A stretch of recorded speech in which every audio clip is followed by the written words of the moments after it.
సంవత్సరాల తరబడి ఎన్ని మందులు వాడినా మీ మోకాల నొప్పులు తగ్గట్లేదా? ప్రాణ పెయిన్ క్లినిక్ లో అత్యాధునిక చికిత్స.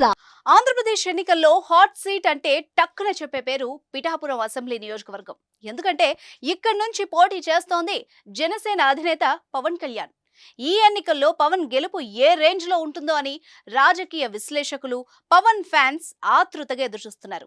గత 2019 ఎన్నికల్లో 2 నియోజకవర్గాల నుంచి పోటీ చేసిన పవన్ ఈ ఎన్నికల్లో మాత్రం ఒక్క నియోజకవర్గం నుంచే పోటీ చేస్తూ అధికార పక్షానికి సవాల్ విసిరినంత పనిచేశారు. అయితే పవన్ కళ్యాణ్ గెలుపు కోసం ఆయన అభిమానులు, సినీ బుల్లితెర నటులు పిఠాపురం వచ్చి ప్రచారం చేస్తున్నారు. జబర్దస్త్ ఆది, రామ్ ప్రసాద్ వంటి వాళ్ళు పవర్ స్టార్ కి మద్దతుగా ప్రచారం చేశారు. అయితే ఇటీవల జనసేన పార్టీకి మెగాస్టార్ 5 కోట్ల డొనేషన్ ఇచ్చారు. ప్రజల కోసం నిర్విరామంగా శ్రమిస్తున్న తన తమ్ముడికి అండగా నిలుస్తానని చిరు ప్రకటించారు.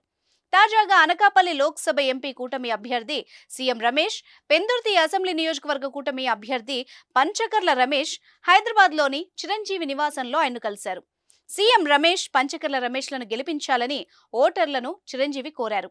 అంతేకాదు, చాలా కాలం తర్వాత పవన్ కళ్యాణ్ కోసమే రాజకీయాల గురించి మాట్లాడుతున్నానని మెగాస్టార్ చెప్పారు.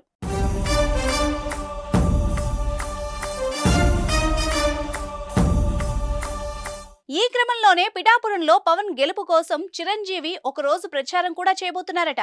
మే 11 లోపు పిఠాపురంలో చిరంజీవి పర్యటన ఒక రోజు ప్లాన్ చేసినట్టు ఆ పార్టీ వర్గాలు చర్చిస్తున్నాయి.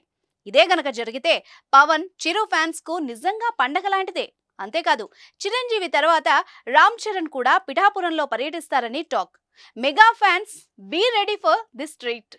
రాజకీయాల గురించి ప్రస్తావించడం అనేది చాలా సంవత్సరాల తర్వాత మళ్ళీ ఇదిగో ఇప్పుడే జరుగుతుంది. దానికి ప్రధానమైన కారణం తమ్ముడు పవన్ కళ్యాణ్, అలాగే చంద్రబాబు నాయుడు గారు తెలుగుదేశం నుంచి, బీజేపీ నాయకత్వం, వీళ్ళందరూ ఒక కూటమిగా ఏర్పడ్డారు. అది చాలా సంతోషం, మంచి పరిణామం.